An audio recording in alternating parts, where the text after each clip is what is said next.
हम लोगों को सहयोग में ये समझ लेना चाहिए कि हम किसी भी देवता को मानते हैं और उसको हम अपना आराध्य मानते हैं, तो हमारे अंदर उसकी कौन सी विशेषताएं आई हुई, कौन से गुण हमने प्राप्त किए। श्री रामचंद्र जी के तो अनेक गुण हैं, क्योंकि तो पुरुषोत्तम थे। उनका एक गुण था कि वो जिस राजकारण को करते थे उसमें सबसे ऊंचा उन्होंने जन का मत रखा, न कि अपनी पत्नी या अपने बच्चे इनका ख्याल किया। आजकल के हमारे घर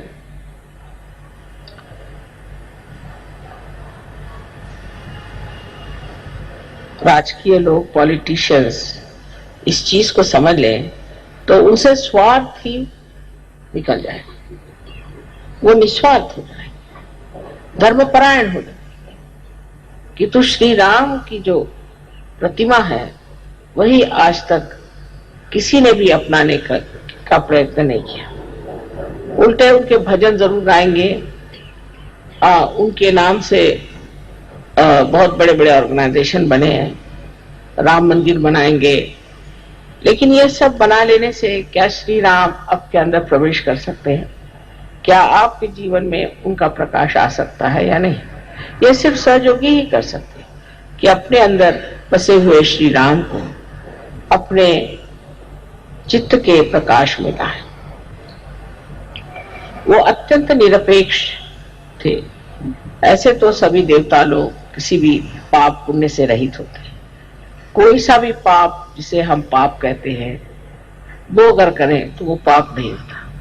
जैसे श्री कृष्ण ने इतने लोगों को मारा, श्री राम ने रावण का वध किया, ये हमारे दुनियाई दृष्टि से हो सकता है कि पाप हो, किंतु परमात्मा की दृष्टि से नहीं हो सकता, क्योंकि इन्होंने दुष्टों का नाश किया, इन्होंने बुराई को हटाया और इनको अधिकार है कि ये इस कार्य को करने के लिए जो कुछ भी कर सकते हैं वो करें।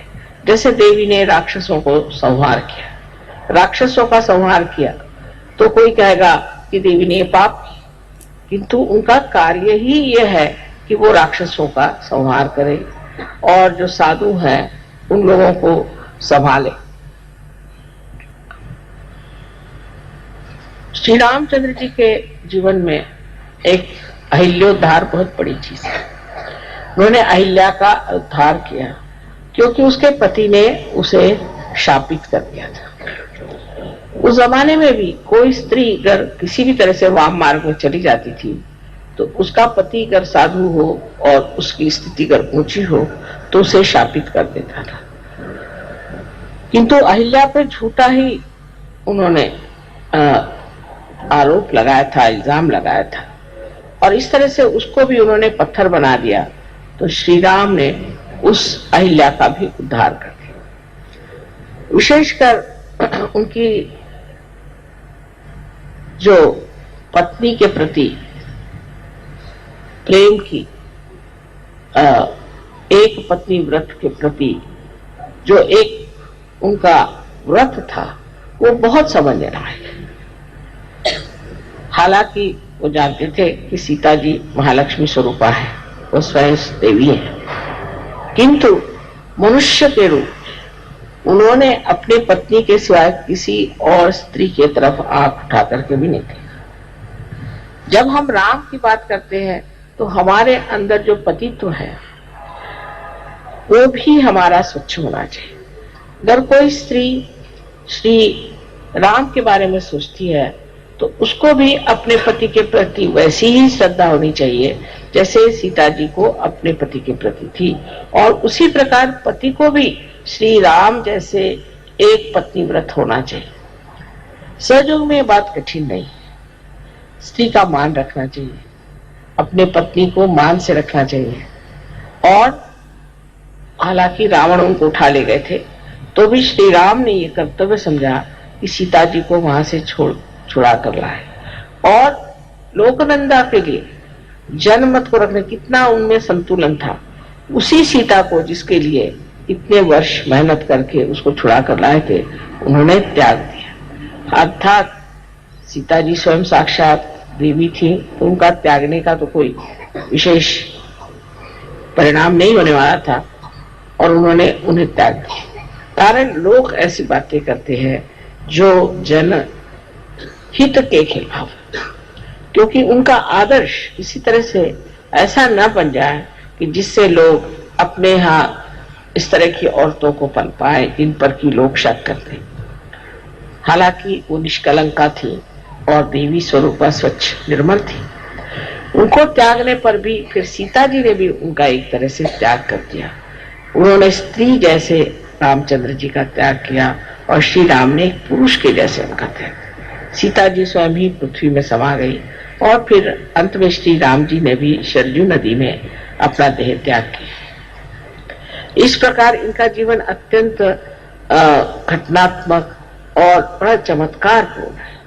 सारे जीवन में देखिए तो सीता और राम का आपस का व्यवहार और उनका एक दूसरे के प्रति श्रद्धामय रहना। हालांकि उन्होंने सीता जी का त्याग किया था, पर सीता जी ने सोचा कि ये उनका परम कर्तव्य है और उन्होंने कभी उनकी बुराई नहीं, उनके बारे में कभी बुरा नहीं कहा और बड़ी सुगमता से अपने बच्चों को चलाया, उनको पनपाया, उनको बढ़ावा दिया।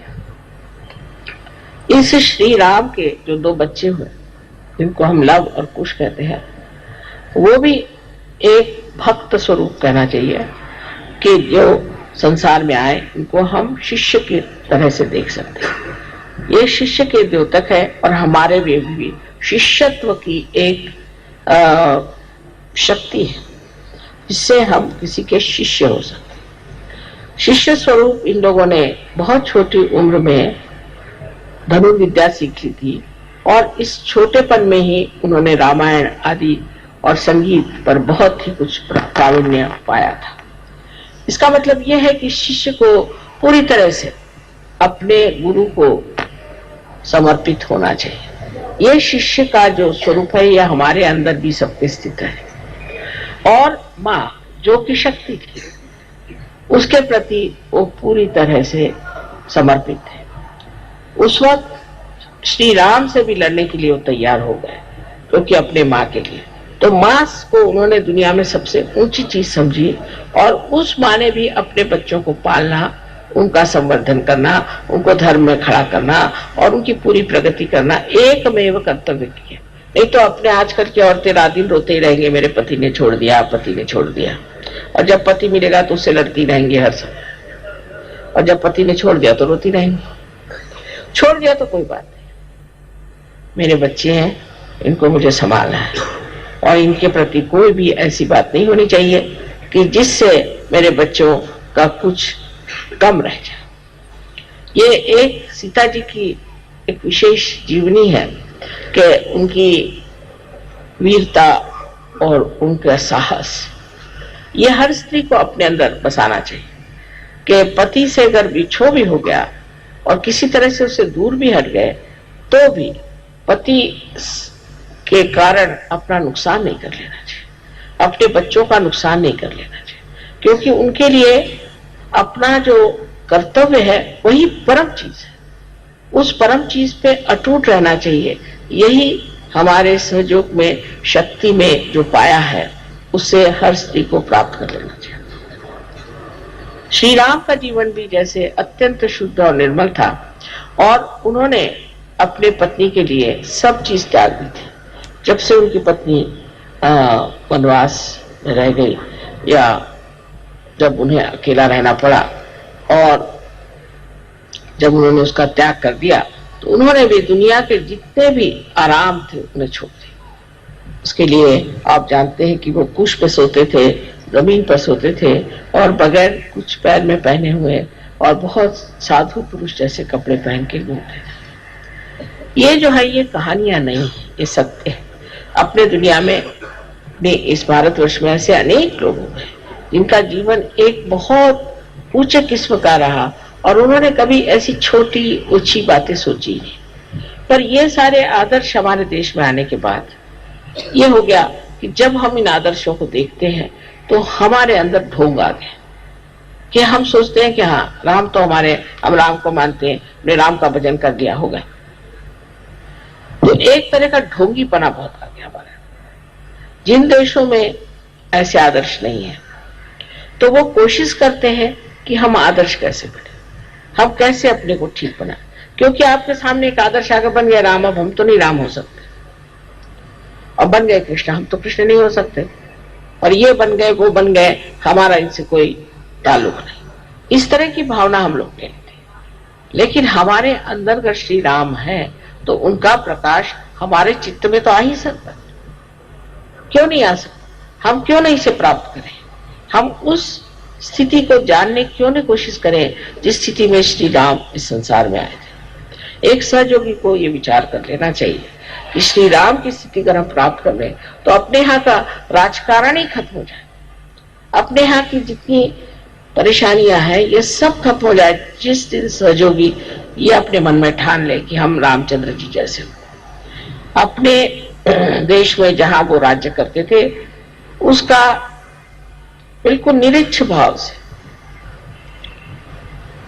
विदेह रूप से वो लालन पालन करते थे, और सब तरह की अच्छाइयां लोग में आए, उनमें धर्म आ जाए, पहली चीज उनके अंदर शिक्षा हो जाए, उनकी उन्नति हो जाए, उनके अंदर महान आदर्शों की स्थापना हो, ऐसा उन्होंने पूरी समय प्रयत्न किया और उसलिए अपना जीवन बहुत आदर्शमत बना। तब समझ लीजिए कि जो आदमी आपको कुछ कह रहा है और वो स्वयं ही वैसा नहीं, तो आपको उसके प्रति कभी श्रद्धा हो ही नहीं सकती और आप उसके गुण ले नहीं सकते। किंतु बहुत से लोग हमेशा कहते हैं कि हम इनको मानते हैं, हम उनको मानते हैं, लेकिन मैं देखती हूँ उसके बिल्कुल उल्टे होते हैं। जो राम को मानते हैं वो सबसे बड़े चोर पॉलिटिशियंस होते हैं, या उनकी 10-10 बीवियां होती, तो राम को आप कैसे मानते हैं?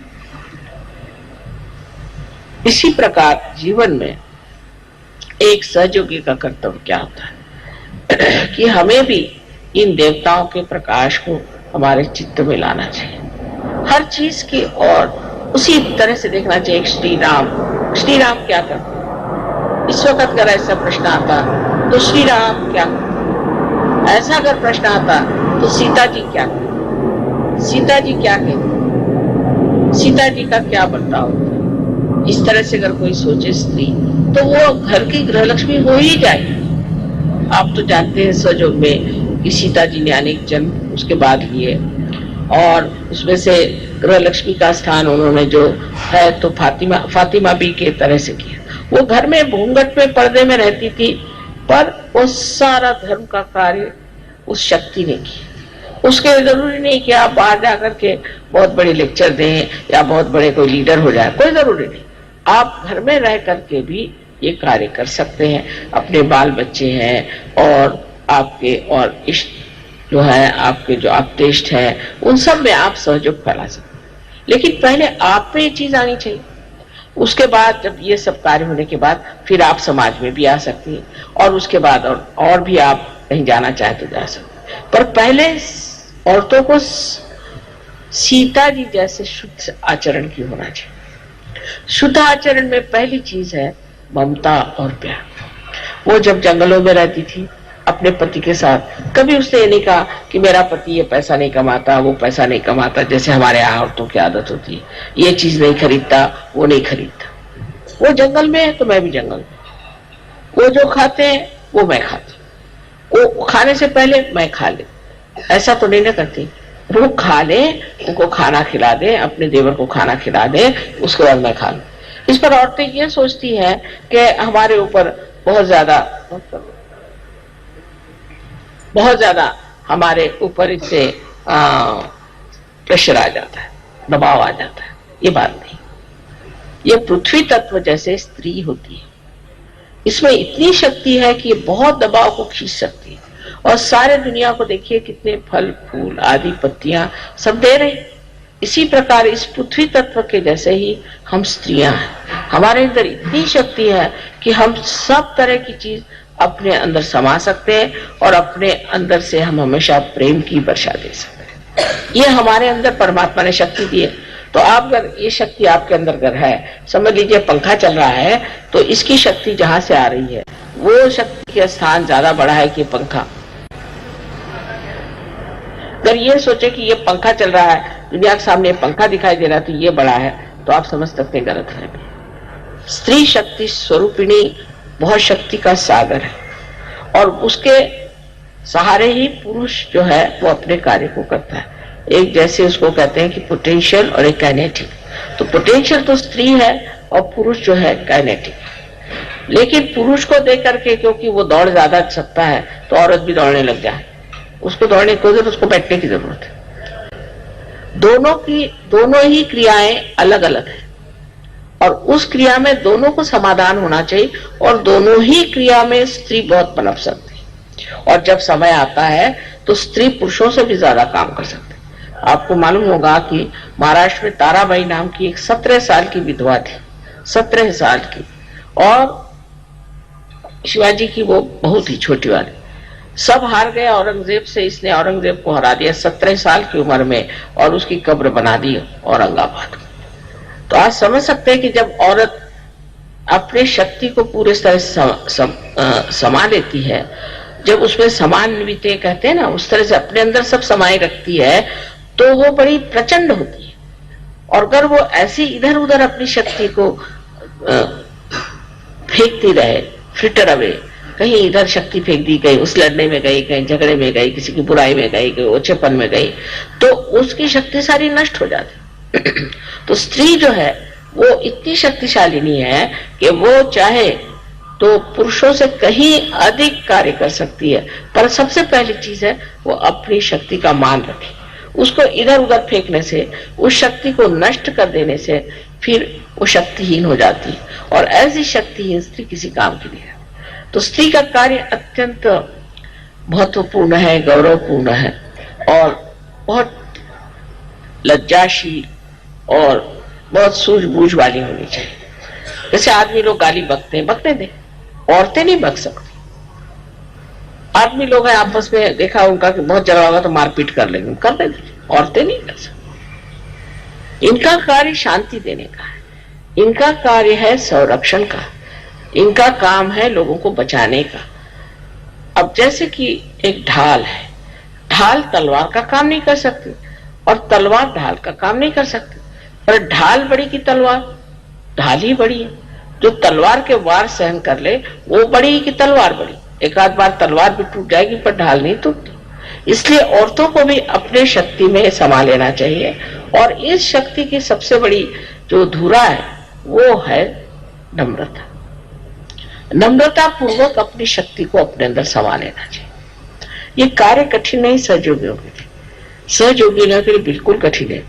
मैं देखती हूँ कि बहुत सी सहयोगिनी औरतें इतनी बकवास करती हैं, उनको पता नहीं क्या, कभी जाएंगी तो आदमियों से बक बक बक बक करेगी। एक साथ दौड़ गया, माता जी मुझे बचाओ बचाओ बचाओ। मैंने कहा क्यों, मेरे पीछे लगे। मैंने कहा कौन? कहला वो जो बहुत बोलती है। अरे मैंने कहा बोलती है बहुत? हाँ। कहले माँ मुझे बचाओ, तंग आ गया। तो आ करके मेरे कमरे में छिप। तो ज्यादा आदमियों से बात करने की जरूरत ही नहीं, बेकार की बकवास करने की जरूरत क्या? औरतों में भी एक बेकार की बकवास करने की जरूरत है। सहयोग में मैंने ये देखा है कि आदमी लोग सीखते हैं, ऐसे औरतों को भी सीखना चाहिए। सहयोग क्या है, इसके चक्र क्या है, कौन से चक्र से आदमी चलता है, कौन से चक्र से उसकी क्या दशा होती है, क्या होती है, इसका पूरा ज्ञान होना चाहिए। ये सब आदमी सीखेंगे तो औरतें पीछे रह जाए। ये सब औरतों को सीखना चाहिए। अब पुरुषों की बात कहना है तो श्री रामचंद्र का हमारे सामने आदर्श है। मुझे लगता है कि इस मामले में मुसलमानों ने हमारे ऊपर बड़ा गजब किया हुआ है। मैं उनको बुरा नहीं कहती, उनके देश में ये बात नहीं है। जैसे आप अगर रियाद जाएं तो कोई मुसलमान आपके ऊपर आंख उठा के देखेगा, मैंने नहीं देखा किसी को। कोई औरत होगी उसकी बड़ी इज्जत करेगा। रास्ते से अगर कोई जा रही है औरत तो वो मोटर रोक लेगा। वहां औरतों की इतनी इज्जत होती है। और हमारे यहाँ जो है पता नहीं क्या होगा, इनका ऐसा उल्टा असर पड़ा है कि हम लोग सोचते हैं कि औरतों को बिल्कुल एक उपभोग की वस्तु, हर औरत की तरफ देखना चाहिए, गर्दन मुड़ जाएगी और देखते रहेंगे। हर स्त्री की ओर नजर डालना ये महापाप और सहयोग में निषिद्ध माना जाता है, बिल्कुल निषिद्ध है। इससे आपकी आंख खराब हो जाएगी पहली चीज, और सहयोग में तो और भी नुकसान हो जाएगा। और अगर वो नहीं हुआ तो अंधे भी हो सकते। कभी कभी मैं देखती हूँ कि लोगों की आंख वैसे कट कट कट कट घूमती रहती, बात एक से करते रहेंगे और आंख घुमाते रहेंगे। अब औरतें भी सीख रही, इससे सबसे बड़ा जो नुकसान होता है वो आपका चित्त है। आपका जो चित्त है वो इधर उधर चल बिचल हो रहा है। वो चित्त अगर चल बिचल होगा तो आत्म साक्षात्कार का क्या फायदा होगा? क्योंकि जो चित्त एकाग्र नहीं होगा वो कार्यान्वित नहीं हो सकता। एकाग्र चित्त ही कार्यान्वित होता है। एकाग्रता को साध्य करना चाहिए। अब विदेश में ये बीमारी बहुत ज्यादा आदमियों को है, औरतों को भी है पर आदमियों को ज्यादा है। तो उन्होंने मुझसे पूछा, माँ ये बीमारी, वो अपने जैसे नहीं है, वो इसको कोई बड़ी अच्छी बात नहीं समझते, इसको गंदी चीज समझते। जब से सहयोग में आए सोचते माँ इसको भी इलाज बता। तो मैंने कहा बेटे देखो, तुम लोग सिर्फ जमीन की तरफ देख के चलो और 3 फुट से ऊपर देखने की जरूरत नहीं, उससे ऊपर देखने की जरूरत नहीं, और जमीन पे देखे चलो। तो सहयोग आप पहले पहचान लेंगे। किसी भी आप देश में जाए, परदेश में, वो आंख नीचे करके चलता है। 3 फुट तक सब अच्छी चीजें दिखाई देती है। फूल भी 3 फुट तक होते हैं, बच्चे भी 3 फुट तक होते हैं, उससे ऊपर देखने लायक है ही क्या? सो इस तरह से अपने चित्त को कंट्रोल करना चाहिए। अब श्री राम को तो जरूरत नहीं थी, लेकिन आपके पास का श्री राम का मान है तो आपको उनके जैसे अपने चित्त को कंट्रोल करना चाहिए। और अपने पत्नी से भी यही समझाना चाहिए कि तुम शक्ति हो और हम तुम्हारी इज्जत करते हैं, पर तुम उसके योग्य भी होना चाहिए। जैसे यत्र नार्या पूज्यन्ते तत्र रमन्ते देवता। जहां स्त्री पूजी जाती है वहीं देवता रहते, पर वो पूजनीय भी होना चाहिए।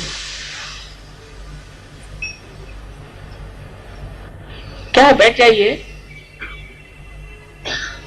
अच्छा बैठिए, पूजा में इधर उधर नहीं घूमते।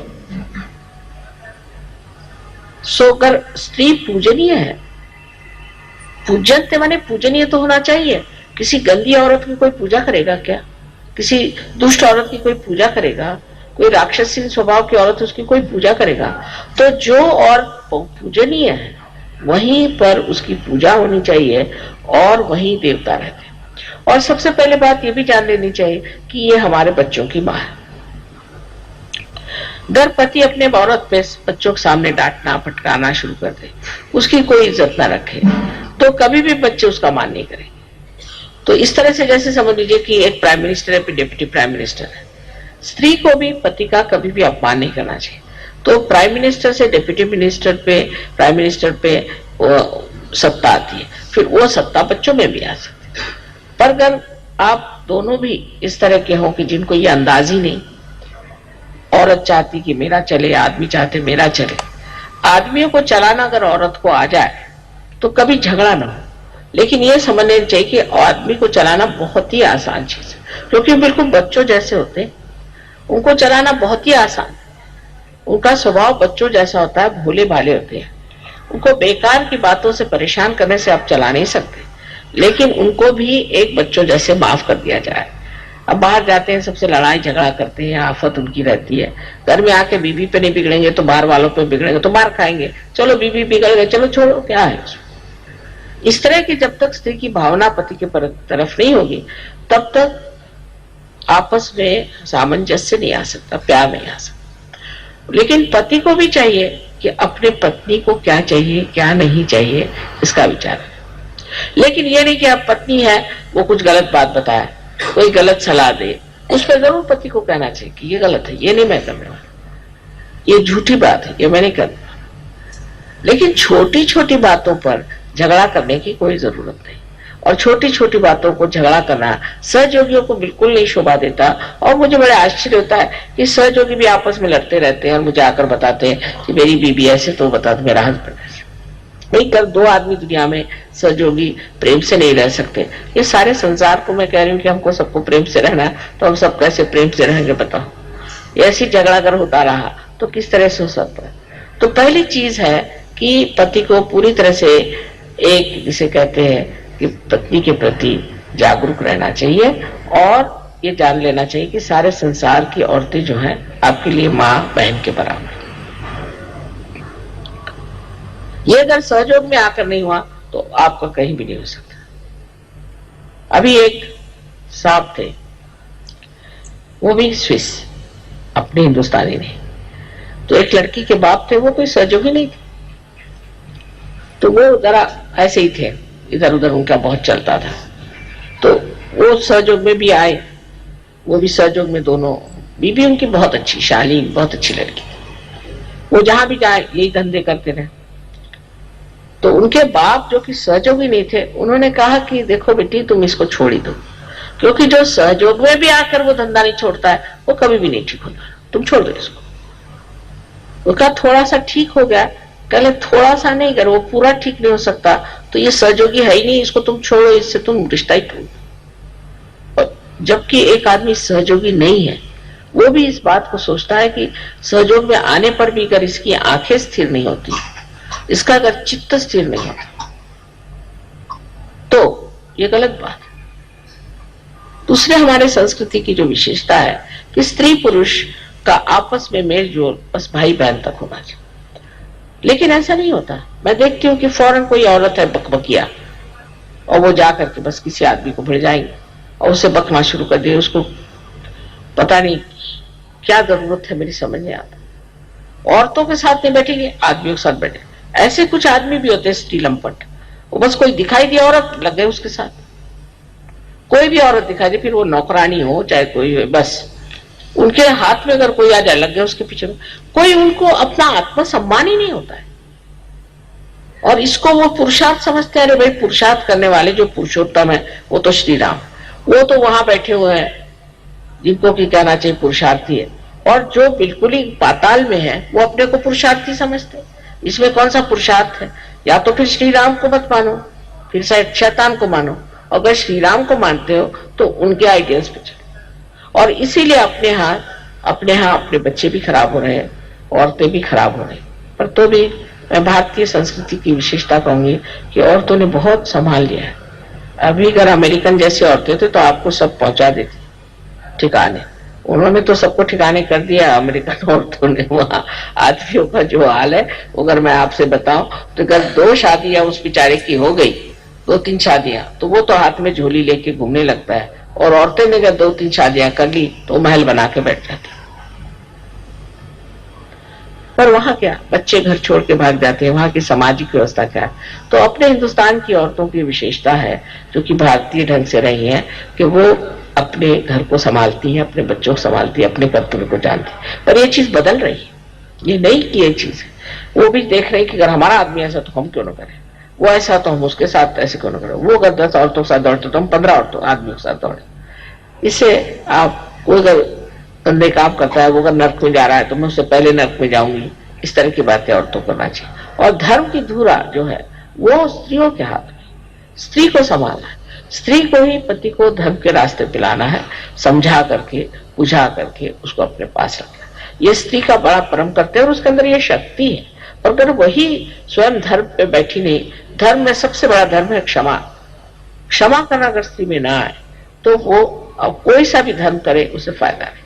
पहली चीज उसमें क्षमा होनी चाहिए, बच्चों को क्षमा करना, पति को क्षमा करना, घर के नौकरों को, चाकरों को, सबको आश्रय देना, ये स्त्री का कर्तव्य। तो कुछ ऐसा आ जाता है, आप देखो कि जो हम भी कार्य कर रहे हैं, ये राम भी नहीं कर सकते थे, कृष्ण भी नहीं कर सकते थे, ईसा मसीह भी नहीं कर सकते थे। अगर राम होते तो बस वो शिरच्छेद कर देते सबका, सबको मारी डालते, कहते चलो जाओ तुम बेकार, तुम अधर्मी हो, तुम औरतों के पीछे में भागते हो, तो स्त्री लंपट हो, चलो। न जाने कितने लोगों को पहले ही खत्म कर देते। दूसरे अगर कृष्ण आते तो वो सुदर्शन चक्र चलाते, वो भी गड़बड़ हो जाती। ईसा आते तो अपने को क्रूसिफिक्शन पे चढ़ा लेते। अब ये तो बहुत अच्छा है, एक बार आप क्रूसिफिक्शन पे चले जाओ, काम खत्म है। रोज का क्रूसिफिक्शन तो नहीं होता, ये तो माँ ही कर सकती, ये माँ ही कर सकती है। उसके अंदर प्यार की शक्ति इतनी जबरदस्त है कि कोई भी चीज हो वो उस प्यार की शक्ति के सहारे पार हो जाती, वो सब चीज उठा लेती। और उसके तरीके ऐसे प्यारे होते हैं कि फिर बच्चे उसको बुरा नहीं मानते। कोई बात हो गई, अब समझ लो गड़बड़ हो गई कुछ, तो माँ है वो जानती किस तरह से टाल दे, और फिर डांट भी सकती है, क्योंकि बच्चे जानते हैं कि माँ हमें प्यार करती है, हमारे हित के लिए कहती, बच्चे उसका बुरा नहीं मानते। अगर बाप डांट दे तो बच्चे हो सकता है उनसे मुंह मोड़ ले, लेकिन माँ से, क्योंकि माँ का प्यार जो है वो ऐसा है कि निर्वाज, वो कुछ नहीं चाहती अपने लिए, वो ये चाहती मेरे बच्चे ठीक हो जाए, मेरी सारी शक्तियों को प्राप्त करें, अपने अंदर जो भी कुछ मेरा अच्छा है सब प्राप्त करें। ऐसे अगर माँ समझे तो बच्चे ठीक हो जाए। पर बहुत सी माँ बहुत फॉरवर्ड, आगाऊ होती, सब चीज में घुसने जाएंगी, सब चीज में बोलने जाएंगी, उसका पति तो बेचारा चुपचाप बैठा रहेगा, यही देवी जी सामने में खड़ी। ऐसे जब होता है तब बच्चे खराब हो जाते हैं, तब संसार में और तरह के बच्चे पैदा होते हैं जो बड़े उत्पाती भी हो सकते हैं और जो बहुत हानिकारक है। स्त्री को पोटेंशियल पीछे रहना चाहिए और पति को आगे रखना चाहिए। ठीक है, जो कुछ भी है पति करे, स्त्री पीछे से उसकी मदद करती रहे, उसी के शक्ति का स्रोत ही स्त्री है, ये समझ लेना चाहिए। तो एक स्त्री को कितना शुद्ध होना चाहिए, कितनी मेहनत करनी चाहिए। आप सब कहेंगे कि माँ सब स्त्रियों पे छोड़ते हैं, क्योंकि मैं जानती हूँ आप शक्तिशाली, मैं जानती हूँ हमारे अंदर बड़ी शक्ति है, क्योंकि मैं माँ हूं। अब देखिए मेरे ऊपर सबने छोड़ दिया कि हजारों लोगों को पार करो, इतनों को बीमारियां ठीक करो, सुबह से शाम बीमारियां ठीक कर, फिर लोगों को पार करो। ऐसे किसी ने काम किए थे? एक अहिल्या का उद्धार कर दिया, हो गया, उसके बाद किसका उद्धार किया? ईसा मसीह ने सिर्फ कुल मिला के 21 लोगों को ठीक किया, अभी तो मैंने 21,000 लोगों को ठीक किया होता। और दुनिया भर में घूमो फिरो, सबका ये करो वो करो, सब चल रहा है, पर कुछ नहीं लगता मुझे, क्योंकि वो शक्ति है ना प्यार की, तो प्यार की शक्ति मेरे से आगे दौड़ती। अभी बाहर निकलने से पहले मैं सोचती हूँ कि एक बार बंधन ले लूं, न जाने कैसे लोग मेरे पैर पकड़े, लेकिन भूल जाती हूँ। और जैसे ही कोई सामने ऐसा आ जाता है, सब उसकी परेशानियां अपने अंदर खींच लेती। वो प्यार ऐसा है कि वो अपने आप ही कार्यान्वित कर, तो उसको मैं जानती हूँ कि ये प्यार है, इसी के सहारे सारा कार्य हो रहा, तो मैं नहीं बुरा मानती, जो भी हो रहा है ठीक है, थोड़ी तकलीफ होगी ना, कोई हर्ज नहीं, ये सब माँ ही कर सकते। और इसलिए मेरा विशेष आप लोगों की तरफ रुख है कि आप समाधान और स्थिरता के साथ कार्य करें। और पुरुषों को भी चाहिए कि अब अपने औरतों की पूरी सहायता करें और उनको समझे, उनका आदर करें। और जब तक दोनों भी पहिए एक रथ के एक जैसे नहीं होते हैं तो रथ घूमता ही रहता है, रथ आगे नहीं जाएगा। दोनों एक ही जैसे होने चाहिए, पर एक लेफ्ट को है, एक राइट को है। लेफ्ट वाला अगर राइट में लगाओ तो लगेगा नहीं, और राइट वाला लेफ्ट पे नहीं लगेगा। इसलिए ये दो तरह के चक्के हैं, और ये दोनों तरह के चक्के चल रहे हैं इसलिए क्योंकि ये एक जैसे भी है और एक जैसे है भी नहीं। एक दूसरों के बिल्कुल जैसे है, माने ये ऊंचाई में, लंबाई में, बढ़ाई में, लेकिन इनका कार्य जो है वो अलग अलग है। इसी प्रकार हमारे भी जीवन में होता है। तो श्री रामचंद्र जी ने सिर्फ पति पत्नी का ही विचार नहीं किया,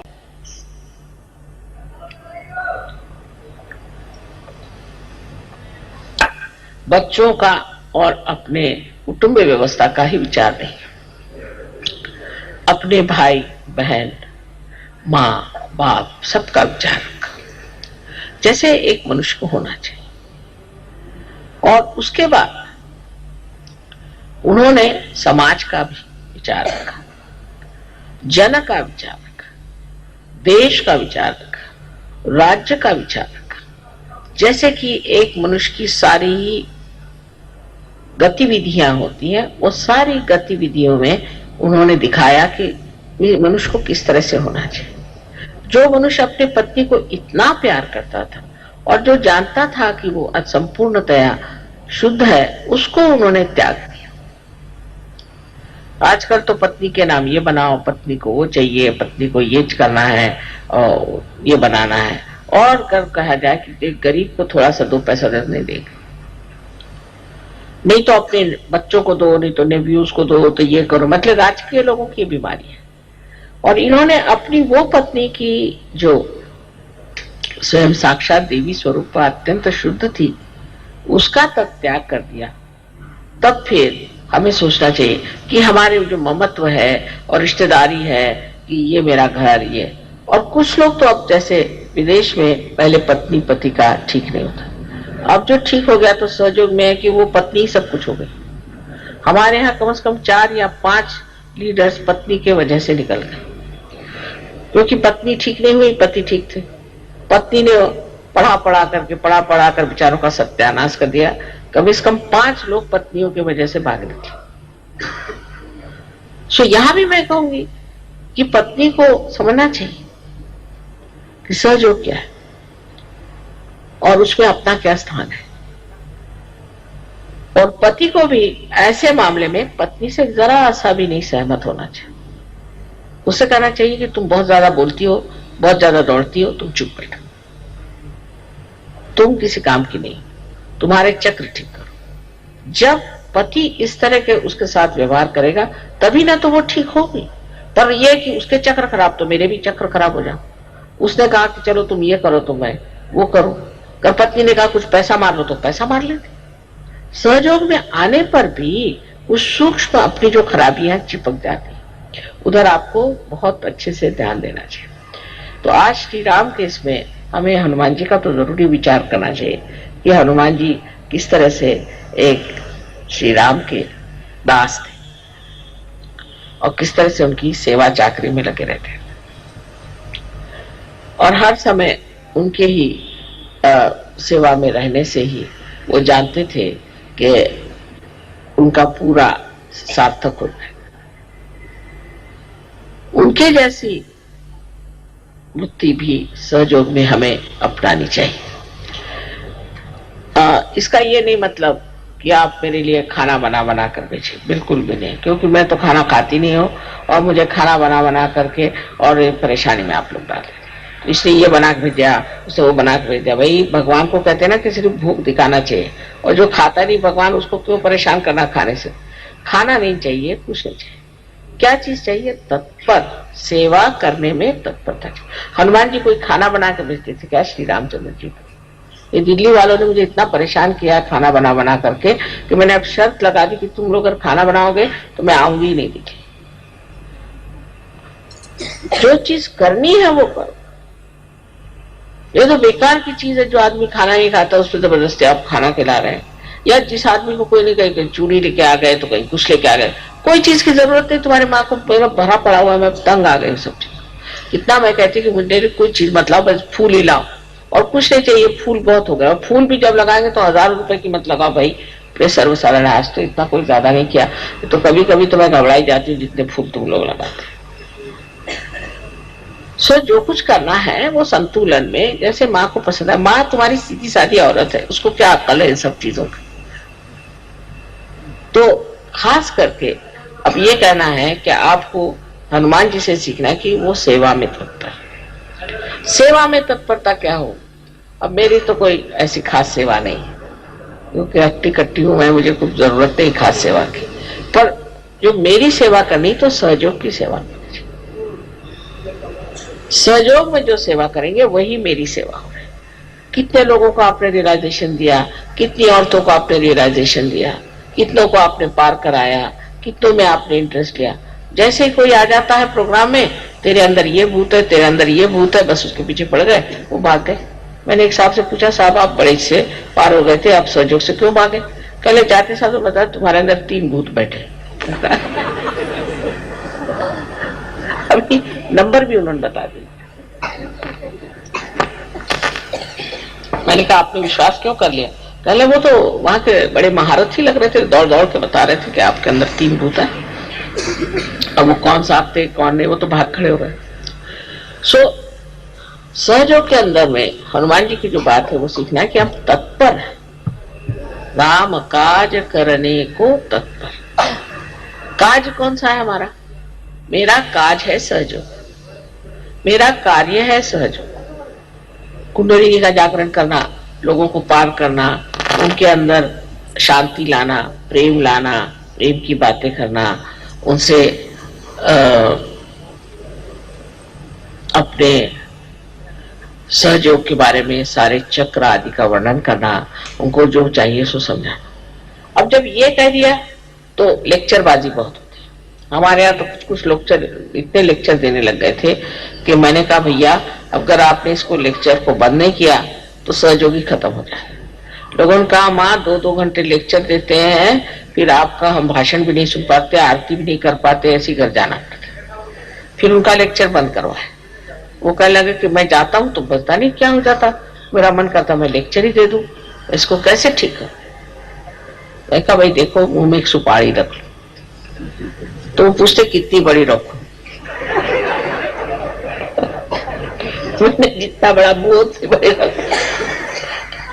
तो मैंने कहा जब आपको ये भी नहीं पता कितनी बड़ी सुपारी रखो तो आप सहयोग पे बात क्या करते, इसकी भी तो आपके पास अकल नहीं। तो सहयोग में बात करना लोगों को बहुत अच्छा, मतलब लेक्चर देना, जैसे एक प्लेटफॉर्म मिल गया है, बस माइक मिल गया, चले माइक पे बोल रहे, माइक तो छूटता नहीं, फिर एक बार माइक पकड़ लिया तो छूटता नहीं। ये भी एक नई बीमारी। अब उसमें समझ ये लेना है कि काहे को लेक्चर देना, माँ के इतने लेक्चर हैं भाई यही सुनो। तो अब जब भी फंक्शन आप लोगों का यहाँ ये हो, उसमें आप मेरा एक चाहे तो वीडियो लगा दो, चाहे तो मेरा टेप सुना दो, उसके बाद उनको कागज पेंसिल दे दो कि भाई तुमको जो कुछ लिखना है लिखो, कोई प्रश्न हो बता दो, और उसके बाद में उनकी जागृति कर दो और उनसे कहना कि नेक्स्ट टाइम आपको जो कुछ प्रॉब्लम है लिखे लाइए। तो शुरू उनका जो प्रॉब्लम है, किसी बीमारी है, किसी को तकलीफ है, कुछ है। अब ऐसे भी लोग हैं कि जो एक आदमी है, अब वो कलकत्ते भी आएगा किसी को ठीक करने, वो जाएगा, उसको जाना हो तो अब लोग बुला रहे हैं कि तुम वहां चलो ठीक करने के लिए रशिया में। एक ही आदमी हनुमान जी जैसे दौड़ता रहे, इधर से उधर, उधर से उधर, बस। सब लोग आप ठीक कर सकते हैं, सब लोग आप लोगों को ठीक कर सकते हैं, सब औरतें ठीक कर सकती हैं, आदमी ठीक कर सकते हैं, पर कोई हाथ ही नहीं डालता। लेक्चर देने से यह है कि सब लोग देखें कितने लोगों को बीमारी ठीक करते। पता नहीं क्या बात है कि एक ही आदमी अभी तक सारे हिंदुस्तान में है जो लोगों को ठीक कर सकता है। हालांकि लंदन में कम से कम 15-20 लोग हैं जो लोगों को ठीक करते हैं, फ्रांस में लोग हैं वो लोगों को ठीक करते हैं। तो ये ठीक करने का तरीका क्या है, ये सीख लेना चाहिए और बंधन लेकर के ठीक करना चाहिए लोगों। उसके लिए अब आप क्या बाहर से बुलाएंगे लोगों, और आप सहयोगी किस दिन के लिए आप बैज लगा के घूमते हैं, आप ठीक भी नहीं कर सकते, फिर बैज उतार दो। अपने को भी नहीं ठीक कर सकते, अपनी भी बीमारी नहीं ठीक कर सकते, तो दूसरों क्या ठीक करो। तो ये बात होनी चाहिए कि सबको ठीक करने का इल्लोद्धार जो है उसकी सबको शक्ति दे दी गई, उसको आप लोग सीख लें, उसको मास्टर करें। और अब बजाय इसके कि कलकत्ते कोई आए, कलकत्ते से लोग जाए दूसरों को ठीक करने, इसमें हिम्मत की जरा सी बात है, कुछ नहीं होने वाला तुमको। तुम ना तो कोई बीमार हो सकते हो, ना कुछ हो सकता है। जो लोग जितना सहयोग में कार्य करेंगे उतने गहरे उतरेंगे, क्योंकि जैसा पेड़ है वो जितना फैलेगा उतना ही गहरा उतरेगा। सहयोग में और इनका अवतरणों में एक बड़ा भारी फर्क है कि पहले उन्होंने कोई सामाजिकता से अध्यात्म नहीं दिया था, ये शक्तियां किसी को दी नहीं थी, समाज के लिए मिली नहीं थी। एक आध आदमी को शक्तियां मिली थी, जैसे कि राजा जनक ने नचिकेता को आत्म साक्षात्कार दिया। लेकिन अब तो आप सबके पास ये शक्तियां प्राप्त है, बस इसको ऐसा बढ़ाइए कि आपको कोई भी चीज की जरूरत ही ना रह जाए। आप अपनी तबीयत ठीक कर लीजिए, दूसरों की तबीयत ठीक कर लीजिए, आप सहयोग समझ लीजिए, सब कुछ आपके पास है। लेकिन अभी भी आपका चित्त पता नहीं कहाँ घूम रहा है, आप लोग पता नहीं किस चीज के पीछे में भाग रहे हैं कि अभी आपने इस चीज को पकड़ा ही नहीं। सहयोग में सबके लिए सिर्फ वरदान के सिवा कुछ है, आपको कोई चीज की भी कमी नहीं रह जाएगी। पर आप सहयोग के लिए कुछ करें तब तो ना, और नहीं करते तो भी वरदान मिलता है। जिसको देखते हो वो बिजनेस बढ़ गया, किसी की नौकरी बढ़ गई, किसी की ये हो गया, किसी की वो हो गया, सबको कुछ ना कुछ चीज मिलती ही जा रही है। कोई भी उनको त्याग नहीं करना पड़ा। एक तो हम आपसे बताएं कि जब ये फ्रीडम का हुआ था कि देश को फ्री करना है, तो हम ही को लोगों ने कितना सताया था, बर्फ पे लिटाया, इलेक्ट्रिक के शॉक दिए, हमारे पिताजी जेल में गए कितनी बार, माँ जेल में गई, हम लोगों के घर बिक गए, हम लोग झोपड़ियों में रहने लग गए, मोटरें बिक गई, कितना सैक्रिफाइस किया। अरे वैसा तो कुछ करना ही नहीं है आपको, पर सब लेना ही लेना नहीं होना चाहिए, देना भी होना चाहिए। अगर एक दरवाजा खुला है तो दूसरा दरवाजा भी खोलना चाहिए। एक ही दरवाजा खोलने से नहीं होता। सब बताएंगे माँ मेरा ये भला हो गया, मेरा वो भला हो गया, तुमने किसका भला किया? इस चीज पर ध्यान देना चाहिए कि हमने कौन सा भला काम किया। पर नेतागिरी के लिए बहुत झगड़े कि कौन नेता हो, ये बड़े झगड़े। सब बना बनाया स्टेज है, आप नेता पे आपको जान लेना चाहिए कि ये सब माँ का खेल है। किस दिन आप नीचे गिर जाएंगे वहां से आपको पता होना चाहिए। खासकर औरतों को तो बिल्कुल ऐसे चक्कर में आना ही नहीं चाहिए, उनको फौरन ऊपर से नीचे गिरना पड़ेगा। और आदमियों को भी समझ लेना चाहिए कि इसमें नेता वेता कोई है नहीं, ये सब माँ ने बनाया हुआ खेल है और इस चक्कर में आना ही नहीं। मैंने कहा कि अच्छा चलो लीडर्स आ जाए, काय के लीडर्स और काय करके सब एक खेल बनाया माँ ने। इसमें लीडर्स वीडर्स कोई नहीं है, सिर्फ यह है कि देखा जा रहा है कि आप कितना तौल सकते हो। अगर आपके अहंकार चढ़ गया तो गए आप, वो फौरन दिखाई दे। सहयोग में कोई चीज छिपती नहीं, सब चीज सामने आ जाती। मैं कुछ कहूं या ना कहूं, वो अपने आप मुंह पे ताला लगा के उतर आते अपने आप। हम लीडर है, देखा क्या कल मुंह में ताला लगा लिया, भाई क्यों? पहले हमने ये खराब काम कर। तो लीडर पे और जिम्मेदारी आ जाती है कि हम और अच्छे और नम्र और मीठे और प्यारे बन जाए और सबको मिला के सबकी पूछ करके सबके से चले। अब ये सब चीजें आज रामचंद्र जी के विशेष दिवस पर हमें मानना चाहिए कि उन्होंने जो कुछ भी जीवन में करके दिखाया, उसका कुछ भी अंश हम करके दिखाया तो माँ के जीवन को भी चार चांद लग जाएंगे। उन्होंने इतने दिन वनवास किया, वनवास में रहे, जंगलों में बगैर कुछ पहने हुए घूमे फिरे, कितनी मेहनत करी और सिर्फ अपने पिता की आज्ञा मानने के लिए उन्होंने कार्य किया। अब मेरी आज्ञा मानने के लिए आप लोग सिर्फ कोई वनवास जाने की जरूरत नहीं, आपको नंगे पैर घूमने की जरूरत नहीं, भूखे रहने की जरूरत नहीं, कुछ नहीं करने की जरूरत, सब व्यवस्था है। लेकिन सहयोग में आपको लोगों को ठीक करना आना चाहिए, लोगों की बीमारियां ठीक करनी आनी चाहिए और आपको सहयोग के बारे में सब कुछ मालूम होना चाहिए। और सबसे बड़ी जाननी चाहिए चीज कि सहयोग ये प्रेम है, ये प्रेम की शक्ति जो कार्य कर रहा है और कोई नहीं, और उसी से सब लोगों का भला हो सकता है। ये कोई एक आदमी के लिए नहीं है, एक विशेष लोगों के लिए नहीं है, ये कोई एक देश के लिए नहीं है, ये है सारे विश्व के लिए। तो एक ये भी देखना चाहिए कि हमारा चित्त कैसा है, कहाँ जाता है। बार बार करके हमारा चित्त जाता है, उसको चित्त को निरोध करना चाहिए, रोकना चाहिए। उसमें आत्मा की शक्ति पूरी तरह से भरनी चाहिए और मनुष्य को एकाग्र होकर के हर कार्य को करना चाहिए। भक्ति भाव से, प्रेम से अगर जो करेगा वो बहुत गहरा उतरेगा, और नहीं तो ऐसे ही कचरा बहुत होता है और कचरे का जो अंत होता है वो भी आप जानते हैं। तो आपको अगर कचरा बनना है और आप अपने को बहुत विशेष समझ रहे हैं कि हम बड़े अच्छे हैं, हम तो ये कर लेते वो कर लेते, तो पहली चीज है कि नम्रता रखो, मेरे प्रति नहीं सबके प्रति नम्रता से बात करो और प्रेम से बात करो। देखना यही जो मनुष्य आज एक मानव है, बेकार चीज है, वही सहयोग में आते साथ कमल जैसे खिल जाता है और उसका सुगंध चारों ओर फैलता है। लोग मुझे आके फौरन बता देते माँ ये आदमी है ना कमाल का, ये बस ऐसे आदमी। ऐसे ही आप लोग सब काम करें तो मर्यादा पुरुषोत्तम के लिए जैसे लोग कहते कि कमाल के, ऐसे आपके लिए भी कहें। सबसे बड़ी चीज है कि मेरे लिए तो आप ही राम का मंदिर है और आप ही इस मंदिर को अपने अंदर बनाए और उसकी पूजा हो और उसको संभाले, उसको देखें और अपने आत्मसम्मान के साथ रहे, अपने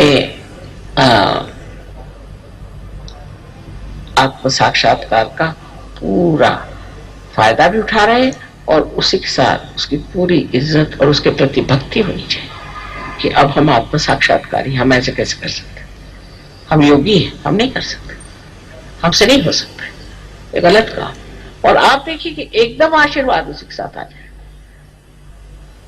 एकदम उसी वक्त ये तो वो रोकड़ा देवी नाम रखा है लोगों ने मेरा, कि वहां हमने बस तय कर दिया और फौरन उसका आ गया। इतना इसका परिणाम, इसका लाभ सबको हो रहा है। सिर्फ उस लाभ के अनुसार आप भी दुनिया को लाभ दें। जैसे कि श्री राम ने अपनी सारी शक्तियां इसमें लगा दी कि जन का हित हो, संसार में एक आदर्श पुरुष की एक मूर्ति बन जाए जिसको लोग देखें। जिस वक्त ये हमारे अंदर घटित हो जाएगा, आपको आश्चर्य होगा कि आप सब के सब कहां से कहां पहुंच जाएंगे। आपके अंदर कोई बीमारियां नहीं रहनी चाहिए, सब बीमारियां चली जानी चाहिए। उसको साफ कर दीजिए। जो आपकी आदतें हैं उसको आप बदल दीजिए। जो जरूरत है वो खाइए, जो जरूरत है उतना बोलिए। सबको आप देख ले रहे हैं और इसके लिए अपने अंदर आप मनस, जिसको कहते हैं कि इंट्रोस्पेक्शन, अपने और देखना, अपने और देखना, अंतर निरीक्षण, जिसको कि देखते रहना, क्या करा मैं, कि ये क्यों करा, मैं वो क्यों करा, मुझे क्या करने की जरूरत है, इसकी कोई जरूरत नहीं, मैं सच हूं, मैं ऐसा क्यों करा, मेरा ये कहां जा रहा दिमाग, रुक जाओ।